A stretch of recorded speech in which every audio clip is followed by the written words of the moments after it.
Coming to you from deep within the heart of Texas in our secret underground bunkers, it's the New Republic Radio Show. Welcome everybody to the Friday edition of the New Republic Show. Yeah, it's been a good week. Fortunately for a lot of you folks, you're happy that it's Friday. I don't know. I usually like the week better than I like the weekend, but it's whatever. And yeah, guys, don't start playing Rebecca Black Friday now, okay? Yeah, thanks. Anyway, we got kind of a quick show here and a couple different subjects. We've got a little bit of RNC news because I'll tell you what, I'm just absolutely sick of it. I'm just tired of it. It's whatever, but we're going to be talking a little bit about Mr. Clint Eastwood. Also, self-driving cars. We're going to be talking about one of Al Gore's recent statements, the Electoral College, and of course the Blue Moon. So we're going to go ahead and get this kicked off right quick. Yeah, as many of you know, I am absolutely sick of the whole RNC, DNC thing. It's been dominating the news cycle. Everything is about it, and everybody's talking about it, and I am really just whatever. I guess, you know, it would probably help me if I were a Republican or a Democrat, but since I am not, since I am an independent, it just really doesn't matter to me.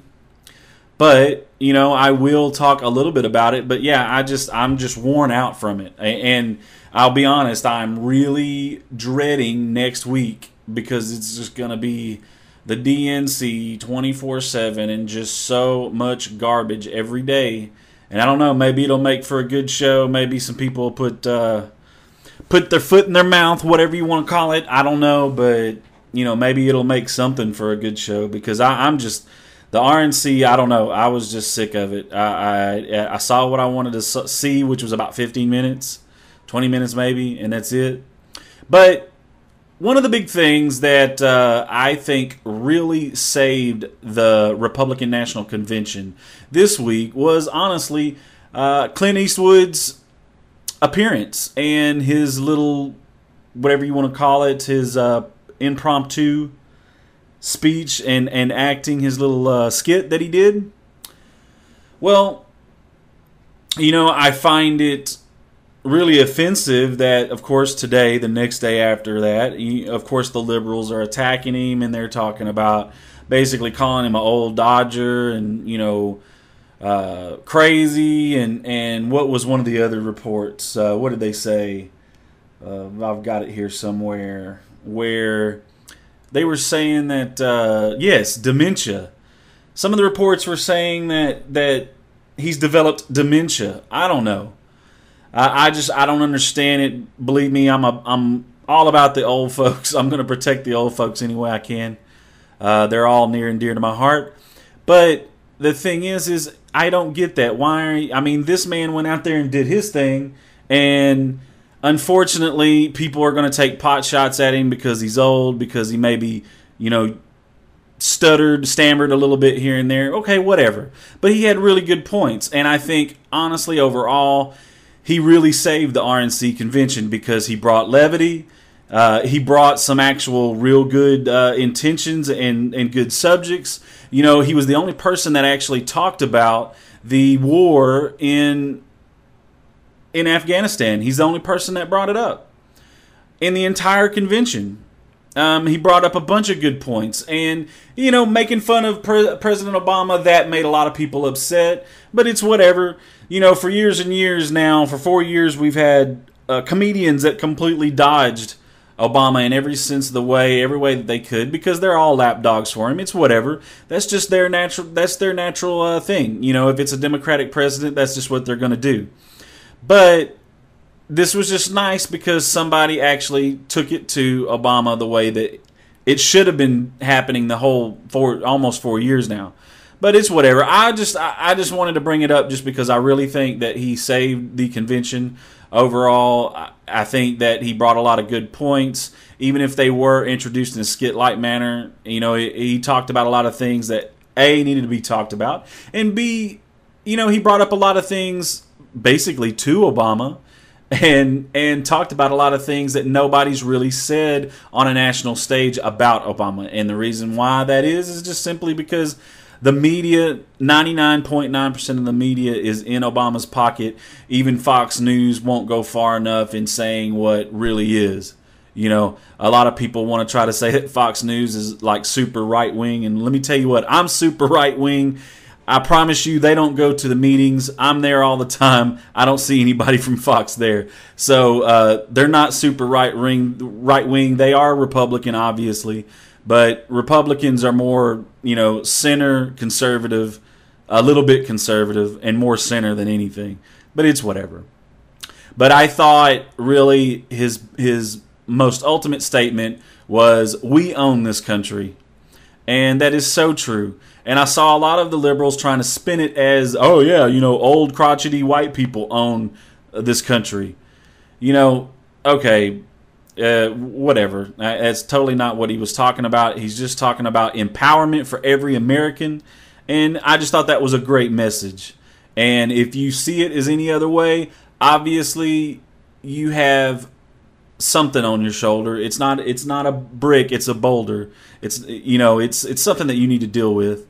Because honestly, we do own this country, and while we have let our government take it away from us, we need to do each step that we can do to get that back. And hopefully, this election will be some forward motion towards that. Romney's not going to be the end all be all Mr. Fix It. Absolutely not. If he gets elected, and I say if, he's just going to do a few things right. He might get America back to work, but that's really about it. That's all that I really expect to see from him. Everything else, I expect to see more of a status quo. But we can hope. I don't know. You tell me. Eventually, we got to put up somebody in office that'll do better. And what I'm hoping for is the next election. Maybe Americans will get smart and realize that if we put self-motivated people that care about America, and not part of the old guard, part of the established political system, if we put people like that in office, we can get something out. The one thing I will say that's nice, what? Romney has money. He's not going into office like Clinton, like Obama, to get rich. That's not his point. That's not what his ultimate goal is. The problem with sending somebody to the White House, in most cases, they're going there to honestly get rich. And that's just how it's been for the past 20 years. Once you get to be president, you get all kinds of doors open for you, and you're allowed to do certain investments that just simple people like you and I just aren't privy to. And there's all kinds of backdoor dealing and whatnot. But yeah, that's the thing is, you can say, yes, Romney's a millionaire and all that and blah, blah, blah, and he's just looking to get tax cuts. But you know what? His life is just fine the way it is right now. And even if you put 100, taxes on him, he's still going to have a nice life. But the simple fact is he's obviously not going in there to get richer. He's already got all the money that he needs. But anyway, moving on. In California, self-driving cars approved by California Legislature. Let me tell you what, this is scary to me. And also, this really shows to me how out of touch, a country, it might as well be, a state like California is. Yes, I understand the whole liberal pie in the sky, everything's going to be great in the future, and, it's just, we're going to have automated everything under the sun. It's just going to be like, George Jetson. Well, maybe, and I don't know, maybe 1,000 years, who knows? But here's the funny part. You can't, if somebody who's dealt with a lot of software, and one thing that I've noticed, even in, for instance, games, this is a multi-billion-dollar industry, and it's one of the things that pushes technology in the console field and especially in the computer field. It is the games. The games are what make processors faster. It's what makes company make video cards that can render more pixels per second. And here's the funny part, is the video games, the software that all of this billion-dollar industry makes, okay? For instance, if it's an AI, an artificial intelligence character on the screen, and that person or that thing is supposed to navigate through a map, the crazy thing about it is 9 times out of 10 the characters getting hung up on rocks, on stairs, on ladders, this, that, and the other thing. The technology's just not even close to being there. And I'm talking about in a virtual world where, driving off the road wouldn't kill you. But the crazy part is we don't even have that ability yet. We can't even make artificial intelligence on a computer screen act perfectly right, much less the fact driving an actual car, a 2, 3, 4, 5, 10,000 pound vehicle. We don't even have that ability. So I don't know where this is even going. I know that they said that this was supposed to be for the future and all that good stuff. But, honestly, that's going to be way, way in the future. I just thought it was funny, an interesting article there. I'm really just looking for anything that has nothing to do with the RNC this week. So I'm just looking for every type of topic out there. Anyway, ideas for topics, give me a call, 979-31-TALK-6, 979-31-TALK-6. Okay, moving on. Al Gore calls for the end of the Electoral College. Now, I wanted to bring this up. This is a huge subject. But obviously, Al Gore's a little butthurt because, in his mind, he lost an election due to the Electoral College because he lost, or rather he won the popular vote, but he lost the Electoral College. And a lot of people look at that and they say, oh my gosh, that's a horrible thing. The will of the people was circumvented, and somebody got put into office that the people didn't want. And so there's tons of people, and I'll be honest, it seems like in the public, where honestly people are just uneducated about the situation, it is the vast majority of people are like, we need to get rid of the Electoral College. It needs to be what the vast majority of everybody votes for. That's who needs to be in office. But what the armchair quarterbacks seem to fail to realize is the Electoral College was specifically put in place because our founders, when they were setting up the Constitution, there was 2 arguments. One was the Federalists wanted the Congress to elect the president, and then you had the other side of the argument, which was the popular vote. The problem with that is before all this was going down, you had the whole French Revolution, which was just a horrible, horrible mess. You had other instances throughout history where, our forefathers simply saw that direct democracy just does not work. It doesn't work well. It causes problems. You have all kinds of issues. The biggest simple fact being that whenever you have people, everybody basically calling the shots, the government has no real direction. And they constantly change direction when the people, when the people's whim is for this, then you got the government getting off, all hightailing it, going off and building this, that, and the other. And then, of course, the public, they decide that that's not what they want anymore. So then you have to scrap all that and they want something else. So then the government has to go waste all this other money and time on something else. So that's the biggest reason why they didn't want a direct democracy where every single person in the country voted for whatever they wanted. You see, our forefathers wanted a situation that was more controllable. And what I mean by that is, for instance, government purposely takes time. There's a reason why there's different houses and oversights and a balance of power and people kind of looking over each other's shoulder. And there's a reason why it takes time to pass bills and all this stuff, because they realized and they foresaw that, sometimes the public will get hot on a certain issue. And they just need to make sure that there's this slow, even process that allows people and even, because sometimes situations change and you don't want the government getting behind one particular scenario and running 100% at it, and then all of a sudden that situation changes, and then what are you going to do? You've wasted all that time, money, and energy. So again, that's one of the biggest reasons why they didn't want a direct democracy, was just because of the simple fact that a people as a whole, they have whims, they have different ideas, things change, generations change, and they wanted a little bit of a buffer there to take some of that out of the entire governmental situation.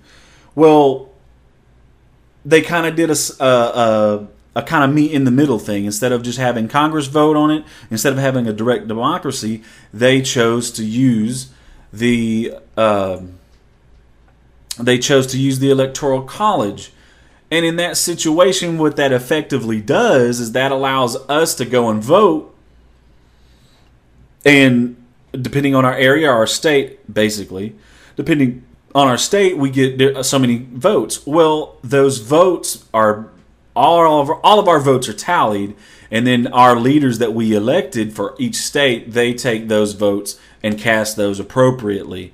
But this also goes in a lot more detail. One of the biggest reasons why the Electoral College was made is because simply you can't have high population areas basically ruling all of the governmental ideas, thoughts, and the policies. For instance, if you were to look at simply New York and California, they have so much population that they could literally control an election. And what would basically end up happening is the Republicans, Democrats, whoever, would just go to those areas and they would spend all their money and their time, trying to get those folks to elect them. The problem with that is twofold. Number one, if you're in Texas, what does California or New York have to do with you? And if California elects somebody and, for instance, New York, if they together elect somebody, who's to say that that person has anything to do with what you would want, need, or care about? And who knows that they might do harm to you because they would be more looking out for the California vote and the New York vote, and they'd be like, screw Texas. We don't care. They don't count. So that is one of the biggest issues. Then you have the whole issue of rural areas, where generally rural areas are going to be more conservative. City areas are going to be more liberal. So at that point, you could have a crazy situation where you could, for instance, have the Democratic Party. They're only spending money and spending time in places like New York and California, where they're more big city type stuff, and unfortunately they are way more liberal. So they would elect a person that reflects them. So somebody like that's in Texas or Iowa or Florida or Mississippi, Louisiana, that's more conservative, we'd be completely screwed because we would have no chance whatsoever to get somebody elected that has our type of viewpoints, that would care anything about us, that would share any similarities with us, because we happen to be more conservative. Unfortunately, we're a more spread out, more rural area.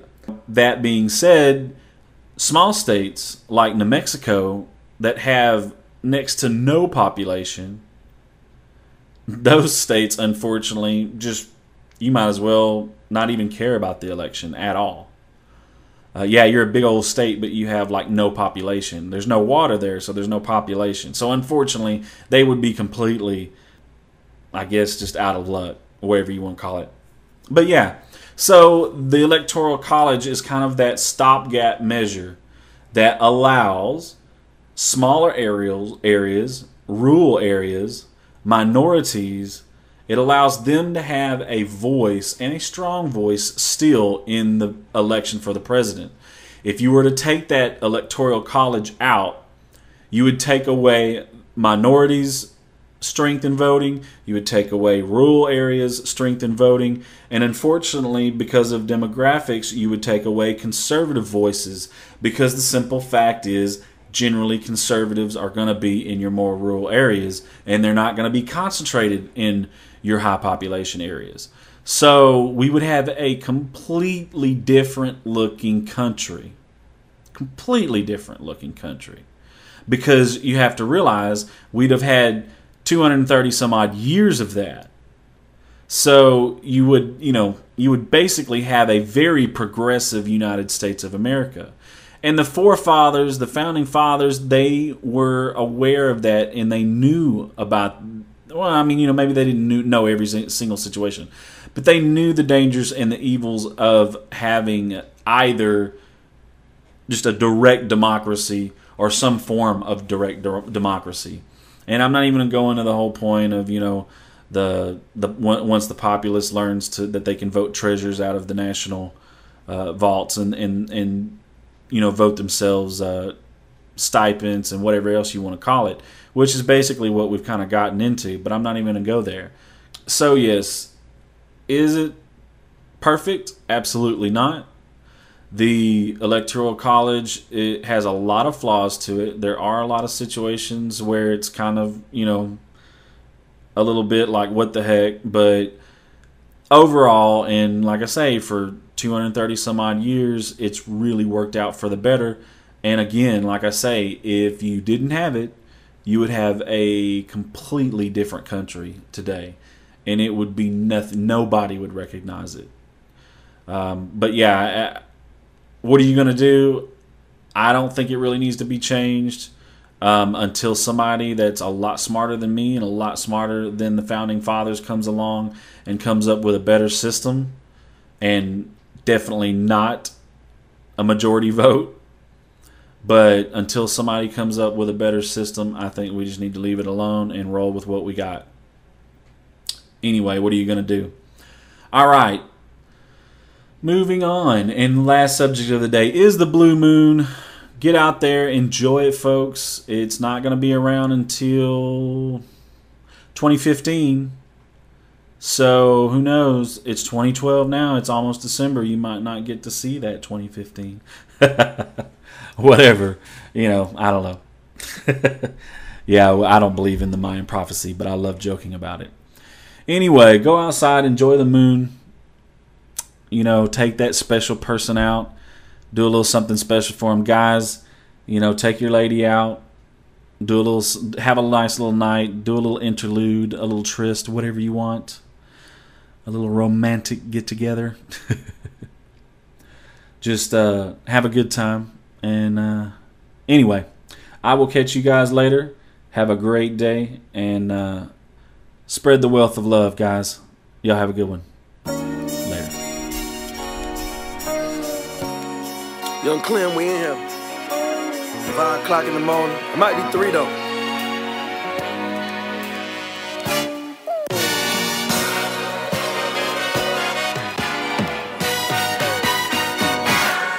I said I see some ladies in here tonight.